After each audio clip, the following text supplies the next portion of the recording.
Dave, thanks for joining us on the VIP Boxing's YouTube channel. It's the first time we've had you on. And I've got to ask you, have you not found a rogue barber at all? No, my hair's getting really long. I'm really happy to say it's been getting in my eyes. I was worried about my hair about 18 months ago. I thought it was going, but, it's been a great comeback, so I'm happy. So you was worried, are you pretty vain then in yourself when you say you're worried about your hair? I think, when I started getting called the Doncaster de la Hoya, I thought, you know what, I must be quite handsome. So yeah, since that point, I've just kind of run with the whole Doncaster de la Hoya thing, and I say I'm getting more vain as I'm getting older. Yeah, the worse looking I get, the more vain I'm getting. So, what's the Doncaster de la Hoya doing in Manchester now? Well, I joined up with Jamie Moore. I think even though I'm only 28, which is young for a heavyweight, and I've only had 35 fights amateur and pro. I've only had 10 amateur fights, 25 pro fights.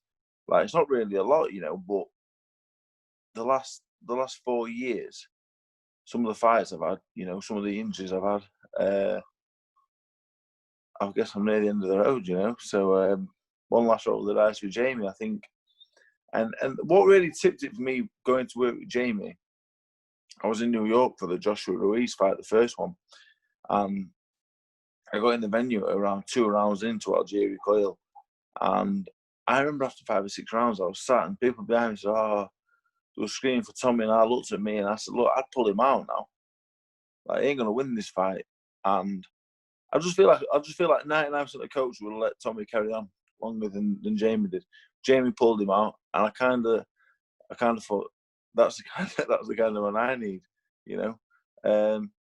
So that is why, more than anything, that is the reason why, because I know he'll look after me, and I need looking after.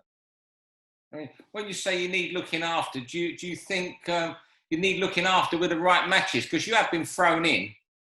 Yeah, maybe. Yeah, I think that's why I joined MTK as well.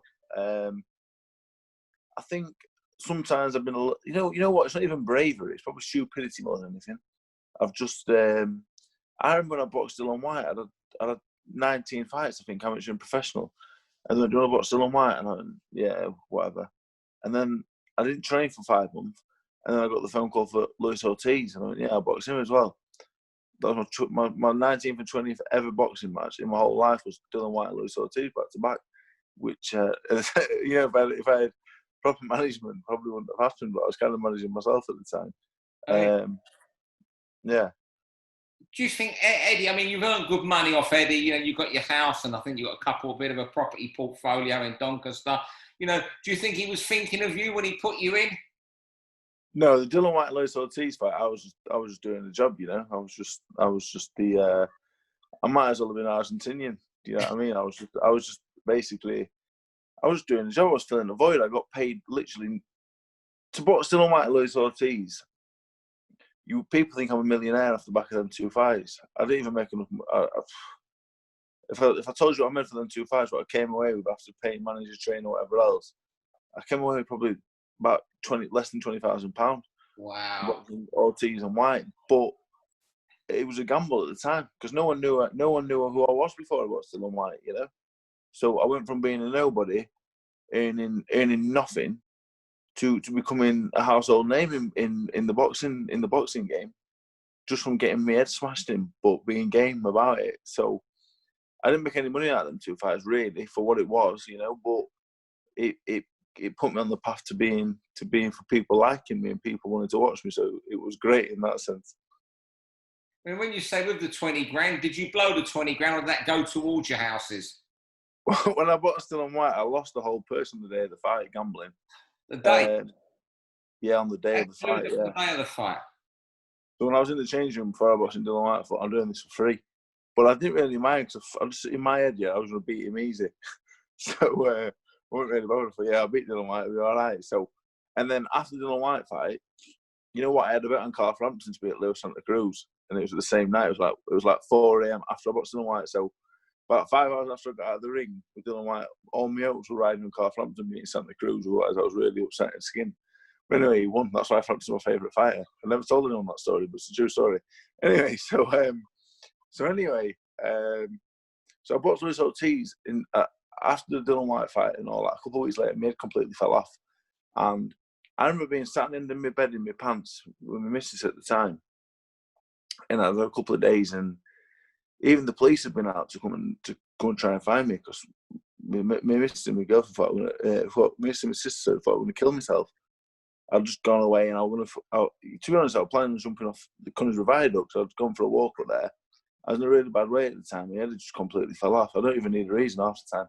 So anyway, the police came around. I remember like, yeah, I'm all right. I'm sorry. I won't do it again. I'm really sorry. So I'm sat in my bed in my pants, yeah, literally just thinking, I can't remember really. It was all a blur. The doorbell went, yeah, I lived in a little flat. The bell went. I thought, fucking, I thought, who's this? Because I don't like anyone knowing where I live. So I thought, no one knows where I live. Anyway, Brendan Ingle comes walking through the door with Killer Khan. And I thought, what? So I just remember being sat in my bed, yeah. This was about August 2016 with Brendan Ingle holding my hand, telling me it's going to be all right. And after that, I kind of just, a few days later after that, I just sorted myself out. I left the Ingle gym though, didn't train, carried on gambling, bought Luis Ortiz because I had money, I owed money. So I bought Luis Ortiz. As soon as Eddie said it's a 15 grand purse, I thought, well, I'll take home about 9 or 10 and I'll pay my money back. That's why I bought Luis Ortiz. That's why I asked for it as well. Wow. That's How you got the money back. Yeah, the story is just, I'll never forget Brendan just sat in, me and Brendan sat in the bed, me in my pants, him holding my hand, and just, just crazy, yeah. So Brendan did a lot for you, and he might have saved you that day.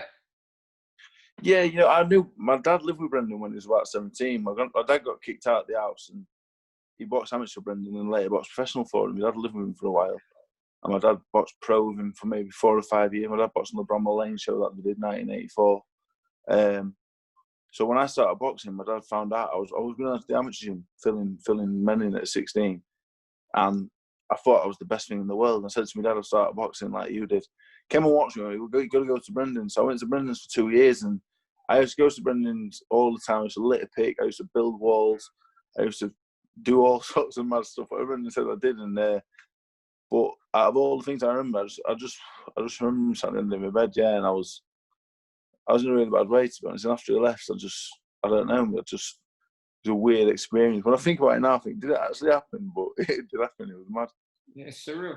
So, are you living in Manchester, or do you commute to Doncaster? Well, at the minute, I'm in Doncaster, but come Friday, I'm moving to Manchester, more or less full time. I might come back the odd weekend, but I put my house up for sale that I'm living in. I just want a fresh start, really. Just with my whole life, not just for boxing.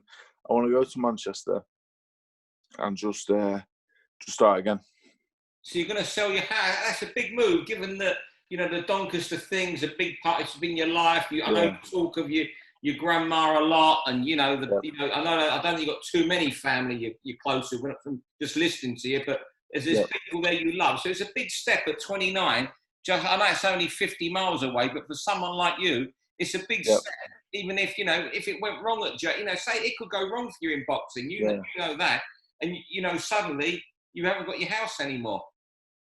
The reason why boxing's not worked for me is not because of the boxing. Like I can box a little bit. You know what I mean? Like I've done all right out of it.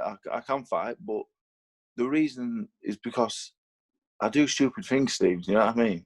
I think being in Manchester, away from everybody, away from a lot of my problems. I bring all my problems on myself, though, like I do. Do you know what I mean? I've had a lot of problems, mainly gambling, women. I just want to get away, go to Manchester and just put everything behind me and just say, you know what? I can come back and see me now once a fortnight. I just want to get away, start completely fresh, and just have a proper go at it over there. And I think that's the only way I want to get the best out of myself. I boxed Lucas Brown. I went down to London with Darren. I had 6 weeks of a Brown fight. I put a good 6 weeks together, and I had the best win of my career. So I just think if I can put 18 months together at Jamie's, concentrating, no messing about, let's see what I can achieve. Because I'm not saying I'm a world beater, but I'm an handful, and there's money to be made. And for me, if I finish boxing and I ain't got nothing to really show for it, I'm fucked moving forward. Because I don't know what I'll do if I'm not in a position where I can where I can pick and choose what I want to do. So it is a worry for me. So I just want to try and give it a proper go now. So are you stable now, you know, when it comes to gambling and relationships Yep. with women? You know, you were saying that's been an issue before. Yeah, I've not gambled for a long time, but it's always an issue, you know. It's everywhere. Gambling's everywhere. It's hard, you know. Yeah. I got my money took out of my control. I put it on my sister's control. Women, you know what I'm saying? They're fun, aren't they? So it's. Well, you're a young, good-looking fella, boxer. You know, you've got a bit of a name. You know, look, because you're Dave Allen, you're going to pull a bit, aren't you? Yeah. You know what it was? I was in long relationships with women, but you know what I mean. Just stress. I'm easily stressed out. I'm easily stressed, and I just want to get away. I've got a place to stay over there. Just want to stay in that house, train, come home, eat properly, keep my head down, and just get on with my life. I spent so long, like, I was on Twitter all the time, and I look back now and I used to put my nose in everything. I used to have a comment about everything. I don't really want to do that. Every interview I do now, I don't say a bad word about nobody. I always put my foot in it accidentally. I put on about Mike Tyson the other week, and that blew up, and I was just trying to be really nice. But yeah, I just want to. I feel like I've made a name for myself now. You know, I can still get on the big shows, luckily, and I don't need to touch clown anymore. I just want a nice, quiet life and just set myself up for when my boxing career is done. What do you do on social media now? I mean, I see you on Facebook a little bit. Yeah. I'm not sure if you're on Instagram. I know you're off Twitter. Is that good? Twitter's gone, is it? Yeah, I'm on Instagram quite a lot. Like Instagram, I just use it. I just try and make people laugh every day, like once a day, because something funny happens every day, don't it?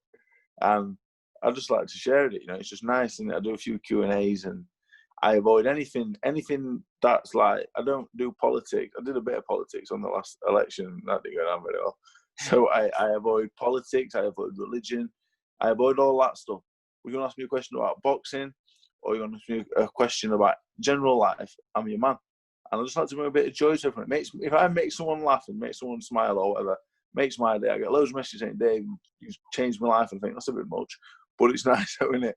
So I do Instagram, Facebook. I just put the stuff on Instagram on there. I've got Facebook really for my mum, so she can keep up with my life. That's about it. So yeah, Twitter's a bad place, you know. And yeah, I just thought I was getting to a point where I've got a mate, and he was seeing all the stuff that was going off, and all the people, a lot of them were fake accounts, can't do nothing. Yeah. But there was a few of them that weren't fake accounts. He was giving me their address and where they worked, even what school they went to. Like he's so, and I was probably sitting there, and I thought, no, I can't do it, because I thought I'm under control. So came off there and just said, no, I'm not doing it no more.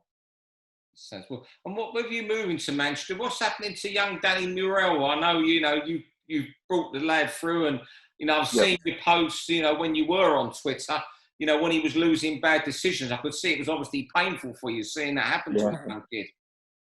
Yeah, you know what? I met him at 15, and it was awful. He'd won 8 and lost 27, I think, when I met him, and he wasn't very good. But these amateur clubs, when you got 40, 50 kids in a gym, and you got 3 coaches, not going to get any time.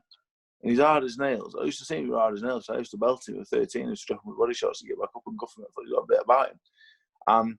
So anyway, he got to 15. His great granddad and my dad were best friends back in the day. Like, we're from the same village. He's from the next village on. And I took him on, and he just started improving. And he ended up winning the Yorkshire title. I thought, oh, that's all right. He boxed England number 1. He lost a unanimous decision, but he boxed really well. And I thought, you're not far off, son. So he had about another 4 or 5 amateur fights, and he won. I think he won 1, 2. He won 2 of them. No, he won 3 of them. Sorry, he won 3 out of 6, and he lost 3. 2 of them he lost. 1 of them he lost. Yeah, fair enough. The other 2 he won easy and didn't get. But the funniest thing is, on the there was one Friday. It was a Friday. He boxed Callum Daniels at Fox ABC show, and he pissed it, and he won easy. Anyway, he didn't get it. And then he boxed with the Yorkshire belt. He won that, didn't get it. And then he boxed the week after against a kid in Birmingham, and he got beat easily. He got absolutely hammered. And they said, winner by unanimous decision, Danny Morrell. I looked at him, I said, that's it, son. So there you go. So that's how this works, you know what I mean? So he's turned pro. He's going to train over at James. When he gets a fight, he's going to come over and train at James. I'm still going to train him. He's going to do 4 rounds. In 6-8 weeks, he'll come to James full time. I've got him a little part-time job at the minute that he's doing. You know, I'm back home, we're training twice a day. Yeah, he's going to come through to James once or twice a week anyway. And I can't wait. You know what? Like, I only wish I was more sensible with my money because I would be retired now. I'd be training him full time. Yeah. You say that you're, you know, if you'd be more sensible with money, you'd be a trainer now. Are you boxing purely to nick a few quid over the next 18 months then? Yeah, and no. I firmly believe on my best day, everything in a training well, good shape. There's not many heavyweights I can't give a good fight. You know, on Twitter everyone says that Dave Allen's no good. You know, you can go and ask Tyson Fury and Anthony Joshua. They'll all tell you I'm an absolute handful. And I'm not saying I'm a world beater at all, but I'm very strong, very tough. I can punch a little bit. Yeah. That's an handful for anybody. I mean, you took someone like Daniel Dubois. You obviously wanted mad money for that. Well, not mad money. What you thought you were worth for that fight. Some might call it mad money. You know, would you ever fight? How much would you want to fight Dubois then? Or you know, do you not think you could beat someone like Dubois? Because you know, I'm not. You know, you do seem to think you know your level or what it would take for you to have a great win. I have a quiet confidence about me where I know if everything goes right. I've sparred world champions and stood them on their head, but not very often. But I've done it. I've got out the ring. I sparred Anthony Joshua once. I got out the ring once, and some of the GB fighters, and the coach came over and shook my hand. So that was fucking unbelievable. And I went, yeah, I know. I said, fuck knows what I did. I don't know how I did it. I just did it. And I have little moments like that. And I just think, you never know. One day I want to turn up fit, have a good camp, get in the ring, and I want to really upset somebody. You know, I want to really just shock everybody. Everybody, like all the fighters and all the trainers, you know, like I don't think Daniel Dubois don't give a fuck for nobody. There's a lot of fighters out there that won't box because they know if I take him on the day, I'll beat him. He's not one of them because Dubois scares me a little bit because he's just cold as ice, isn't he? He is. There's nothing from him. Like he ain't bothered about nobody. And I think he's a special fighter as well. And when Frank offered me the fight at first, and the money at first, yeah, I was like, it's pretty good. Like I think, yeah, I'll take it. So I spoke to Eddie, and Eddie said, look, it's worth this. So I was speaking to, George, and I think it all went through George after the first meeting I had with Frank. And the money eventually got up to money that I'd never seen before, even boxing David Price, which was good money for me. And I'm thinking, you know what, I'm mental not to take this. And I know that, do you know what I mean? Eddie said, no, mate, it's worth more than that. I said, are you sure? I said, look, I can retire after this. No, it's worth more. So I've got a lot of loyalty to Eddie. You know, I feel like, you know, in some fights, you know, obviously the White and Ortiz, I probably didn't get what I should have, but he's been good to me. He's always been good to me. He's always been nice to me. He's respectful. Oh, my bad. He's always been good to me, Eddie. So I just said, you know what, Eddie, yeah, that's fair enough. So you can get the same fight with me, same money with me for someone else is all right, sound. So yeah, but the thing is, I'm not fighting purely for the money, but I know the money will come if I train hard and do good things. So yeah, I don't. All the money I've ever made since I started gambling, I've made a lot of money since, and all that money, I don't have fancy things. I've had the same clothes on 3 days, changed my pants and socks out, but it all goes on. I had 3 people living with me at one point. I had the Scottish heavyweight, I had Danny, and I moved in a kid called Liam who was just a fucking lunatic, and I moved him in. I had them all in my house, paid for everything, and money just goes. You know what I mean? So I rarely spend any money on myself, but I do loads of things outside of boxing as well. I put money into all sorts, and a bit soft really. So yeah, I need to harden up a bit. I need to. Because you know it's not going to go on forever. So you know you need when you do you don't want to have to. Well, look, you don't want to have to go out and work 9 till 5 again. I don't know what other jobs you've done, but you don't want to do them again. I shouldn't think. I think if I look at my career, it'd be a shame if I finish and I'd just have to go back to work in that light.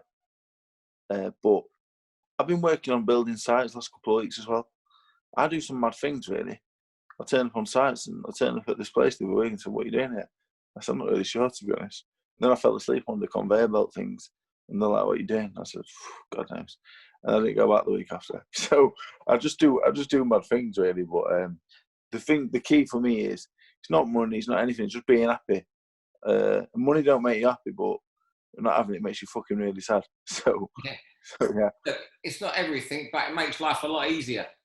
Yeah, Brendan used to say to me, it makes you independent. Money, the only thing that money gives you independence, and I need a bit of independence. You know, I want to do what I want to do. Yeah. And I know Darren Barker, when you got not beaten by David Price, I was reading that he'd said he'd never go in your corner again. You said you'd never fight again. What's Darren's thoughts of you boxing on now? Because I know how much he cares for you. Yeah, well, I was after the Price fight. What happened is this: I lost consciousness after the fight. I had 2 concussions in my spine, caused by a punch. I think it was in the 3rd round because I don't really remember much from the 3rd round. I can't really remember anything.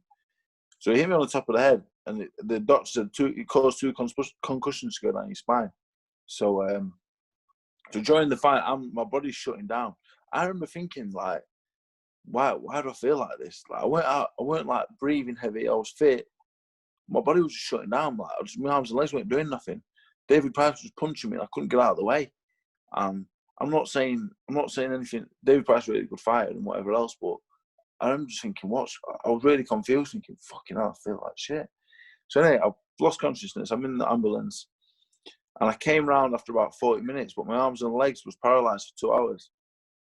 So I remember being in the hospital bed. I had the brain scan and stuff, and Darren came in, and I didn't know about these concussions in my spine. I just thought I'd quit, to be honest. Didn't really remember anything. I just thought I'd quit. And I looked at him and said, "Darren," I said, "I must have gone soft." And I had tears in my eyes because I thought I'd gone soft. So I said, "Darren, I think, fucking hell, I said, "What's happened?" He said, "We pulled you out in the corner."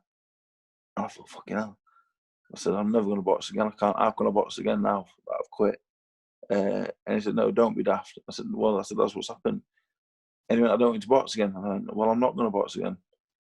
And he went, and Darren was really upset, and he just said, "Look," he said, "I never want to see this ever again." He said, I'm not training nobody ever again." And with me and Darren, I never had a crossword ever. And when I told him I was going to box again, because when I boxed in Sheffield, when I did the Dubois fight, he was against. He said, "Unless you're going to get something like £500,000, do not take it. It ain't worth it." He said, "If that money's worth it, take it." You know. So keeps knocking off. So Darren said, "Yeah, if it's that amount of money, then take it. But if not, it ain't worth it, mate." So I said, "All right, Sam." Then I came back in Sheffield, and he just said, "If you stay at a low level and not getting it, I'm happy for you to box." And I said, "If you feel like..." Darren said to me when I was training for the prize fight, after the first 4 or 5 weeks, I was flying. I was sparring. Nobody could go past 2 rounds with me sparring. I was proper flying. And Darren said, "You can beat Anthony Joshua and Fury in the lot. He said, you do this in the gym, in the ring, you can beat all of them." So he always says to me, he says, "Dave, if you can bring that out of yourself, then great. But if not, it ain't worth it, mate." So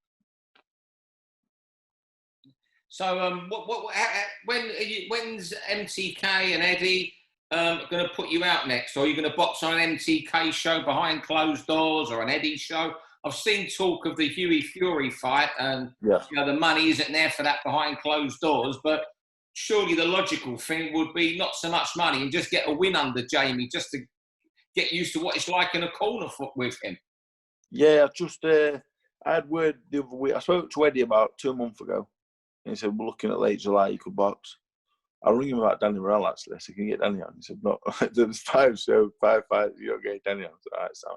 He said, "You can, though, late July." I said, "All right." So I've not spoken to Eddie since, but I spoke to a few others at Matchroom. There's a possibility I could be on August 15th. That could be Dylan White Povetkin. That's the pay-per-view one I'm hearing, yeah. And he said, "You could go on there. Not be Hughie Fury, but you could go on there, you know.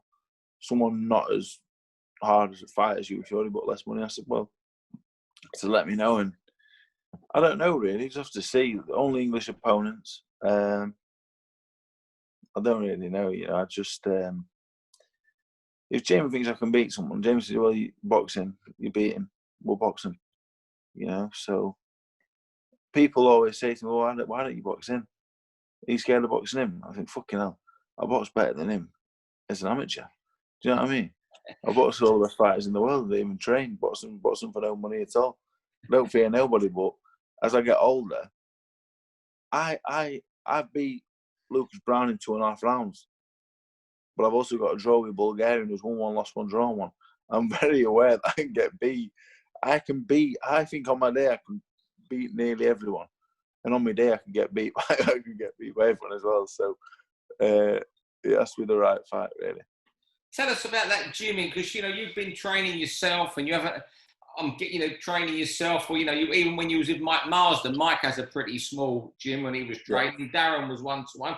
What's it like being back in a gym, especially a gym like Jamie's, where there's Nigel, his assistant, and some real big characters, if you like. What's it like being around like-minded lunatics, should I say? I've not been in a gym with Mick, just me and him. Darren, just me and him. And even when I was with Mick at 21 years old, only had 4 or 5 pro fights. Because I'm like what I'm like. I was, even when there was like other people in the gym, I was always the big fish in the gym. Because I was the big kid with a big mouth who'd come out with outrageous things and try and make everyone laugh. And so I was always the big character in the gym. The last time I was in a gym full was when I Peter Fiore trained with Huey Tyson, and it got the best out of me in terms of effort because I had to try and match them. So when I come to Jamie's gym, I was there the other day, and like Martin Murray, Frampton, Stephen Ward, Jack Cattrall. Carl Frampton's my favourite fighter. You said that because you won the money on it. You saved it from going skiing. Yeah, I mean, that definitely helps, yeah. But he's my favourite fighter. I think he's unbelievable. So I love Carl Frampton. Do you know what I mean? Like when I came in the gym the other day, I looked at him and I thought, oh, my mate Carl Frampton there. And I looked at Martin Murray, and I got shy with Martin Murray because I've got so much respect for him. He's 10 years older than me. He's done it. He's lived it. He's seen it all. Done it all. And then you got Jack Cattrall, who I think is one of the best fighters around at the minute. I think he's unbelievable. Stephen Ward's a good fighter. There's so much good talent in the gym. I've gone from being a shark in a paddling pool to like a little fish in the ocean, And I've got to try and match all them now. Doing circuits the other day, Jamie had to come in early to try them out. But in 6 weeks' time, I want to be doing it with all them. I want to be doing better than all them, because that's my character, really. People think I'm a fat, lazy bastard, and they won't be wrong. But when it comes to competing, and when I see Carl Frampton, I want to out burpee him, and I want to out jump the bar more than Jack Cattrall. I want to be better than them, and eventually I want to be the top dog in that gym. And that's just how it is, Obviously, we're on the same team working together, but I want to outwork him. I want to outshine them all, and that's my nature. I want to be better than all of them, and probably not possible. But I work as hard as I can to try and get their level. And it's just great because I'm a massive boxing fan, really. I love boxing. So when I see all them in the gym, when I see Carl Frampton the other day, I was looking at him like this. Martin Murray said hello, and I'm like, hi, Martin. You know what I mean? I'm a boxing fan, and even with Jamie as well, big fan of Jamie as well. It's like, yes, yeah, mate, yeah. I'm not come out of my shell yet because I'm still a bit nervous, to be honest, around him, because I'm a fan of him as well, more than anything else. Yeah. So, do you think you'll ever move back to Doncaster now, or is that it for now? I mean, I hope to move to Manchester. I hope to have a great couple of years at the gym, win a few titles, meet a lovely woman, have some great kids, and then move. I'd like to move. Maybe up to Cumbria. That's the dream, Yeah. Get a nice house up in Lake District and just train Danny from my little cabin, and then once every 2 or 3 months we'll fly down to the O2. Danny will box, and then I'll piss off back. And I want to train a few fighters, but as soon as I finish boxing, I just want to disappear. Really, difficult for me because I'm 2 different people. There's David and there's Dave, and it's hard work sometimes. Tell me who David is and who Dave is. David's a really nice man. David's who everyone gets to see most of the time. Dave's not a very nice man. I changed a lot. When I was younger, I wasn't as nice as I am now. Over time, I've become I just became all right. When I was younger as a kid, I was always trying to prove something, and Dave rarely makes an appearance now. Dave's locked away, but yeah, I just want to have a really good go at it the next few years, so there's no regrets. I know my dad lives with a lot of regrets about his career, and I don't want to be the same. If my career ended now, I'm not really that kind of man to really be bitter or have hard feelings for anything. But it'd be nice to do it rather than say what I could have done. Yeah, I mean, do you fear? I mean, you look at like the 5 losses, good company. I suspect, White and Ortiz, you're there for the money. I get the feeling from listening to you, the Price one might be the one you'd love to avenge, and you really believe you could avenge. Yeah. But is the next loss the last one for you, do you believe, at top end? Yeah, maybe. I lost Lenroy Thomas, though, who's shite. Lenroy Thomas is crap. And I lost to him, and I still ended up... The thing is with me, like, I've been told to retire so many times. Yeah. I got the draw with the Bulgarians, like, David, you're not going to go anywhere. I said, all right, we'll see. I lost to Dylan White and Ortiz, and everyone was like, well, it don't matter. Like, tough how you can do it now. I lost to Lenroy Thomas. You need to retire. I said, all right, whatever. Then I had a few wins, got the cut high. Lenroy Thomas said, you got the cut high. You're not going to get another shot, David. I said, well, we'll see, won't we? Went to France on a couple of weeks' notice against Tony Oak. I never trained a day. He smashed my head in so bad. I've never had a beating like that. Not even off my dad as a kid. That was the worst beating I've ever had in my entire life. Like, some days I think about it and I just think, fuck, God. You know what I mean? I get really a bit shy about it because it was that horrific. And after that fight, I was going to retire. And everyone said, retire. 9 months later, I headlined the O2 and beat Lucas Brown in 3 rounds. So, what a turnaround that is. Yeah. The David Price fight, everyone said, retire after the Price fight. You're paralysed. You fucking concussions all over your body and that. You need to stop. I promise you now, if it weren't for this coronavirus, 18 months after the Price fight, I'll be lining the O2 again. I'll do it again. Every time people say to me, David, you need to retire, you can't do it, I come back every time. Every time. A, because I'm a very, very smart bastard, and B, I can fight a little bit to go with it as well. Dave, that's a brilliant interview, and thanks for talking to us. Honest, candid, as always. Thank you very much, Steve. For all boxing info, news and latest interviews, amateur and pro, across the north, click and subscribe. VIP Boxing Promotions. Also, Twitter, Instagram and Facebook.